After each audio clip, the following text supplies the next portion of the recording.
Hi everyone, it's Dan and welcome to a Wild Space Wild Review. So on this series we're going to be looking at some of the highlights that happened in each month. So we're going to be looking at April.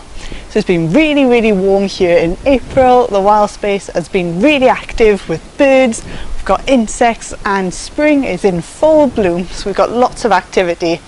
So let's start with one of my favourite garden visitors. The house sparrows have been hugely active.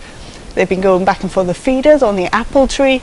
They've been looking for different food in the ground, but most importantly for gardens, and what they've been doing a lot of, is actually bathing. So sparrows like to dust bathe, so they are bathing in the soil nearby, but they're spending a lot of their time in the large water dish that we provide, or the bird bath we provide for them. So I have two styles up in the garden. We've got a nice deep one for the larger birds, and we've got a shallow one which the sparrows love to bathe in.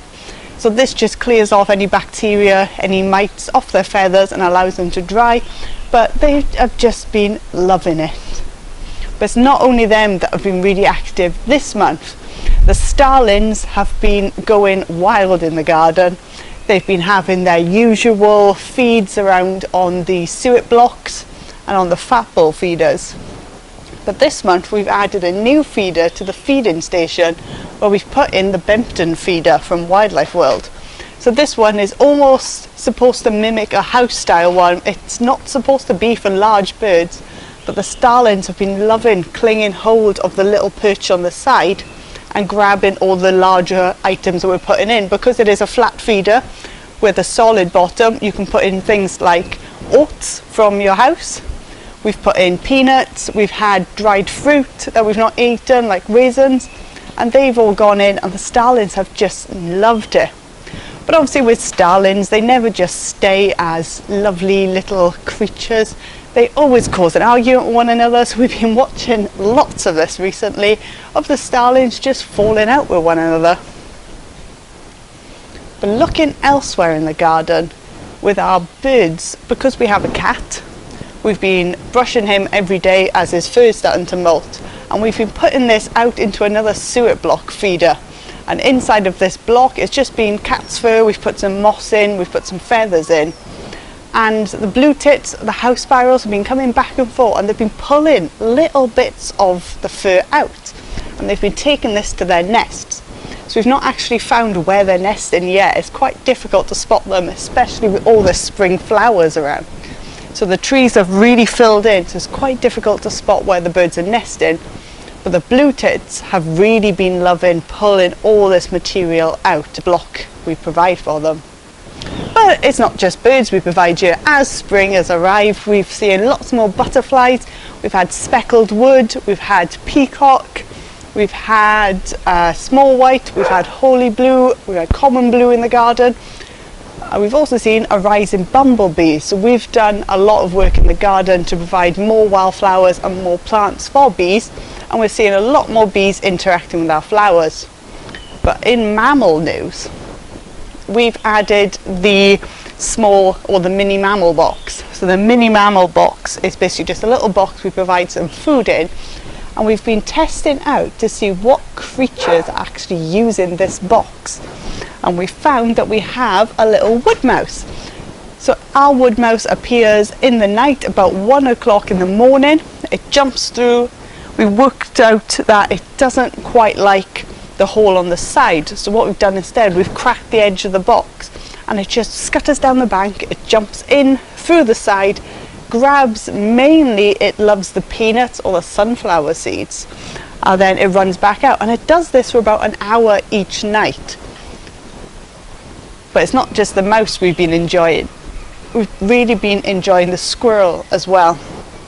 As we're next to a park, we used to see squirrels a lot, but in the past couple of years we've noticed that they're not coming back and forth that much.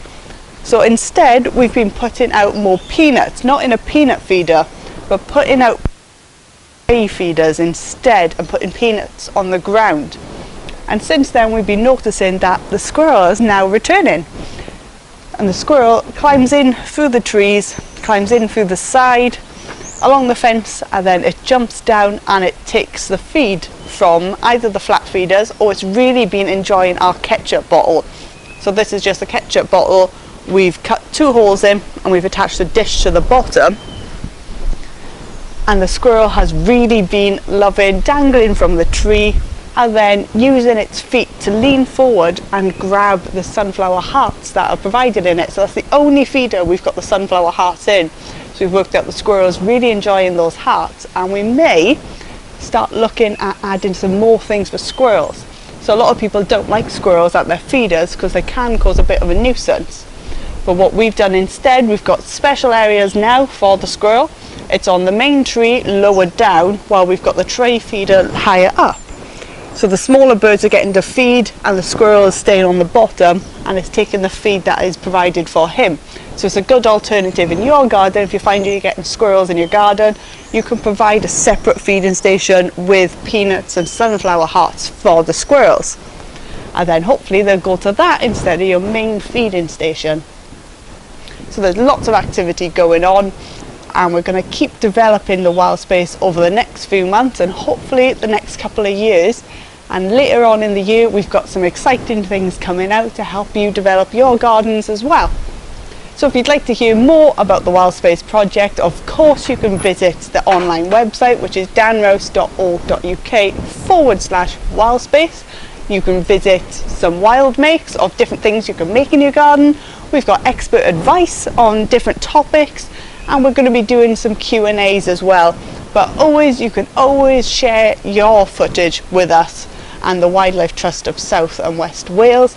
Don't forget to tag me and them in it online, and hopefully we'll start adding in some of your footage to this section. So of May, you can share with us what you're finding in your garden and what you're seeing in your garden, and of course we'll keep you up to date with other stories from the garden, from the feeders to the nest boxes to the mini mammal box and all other wildlife we're seeing in the Wild Space garden.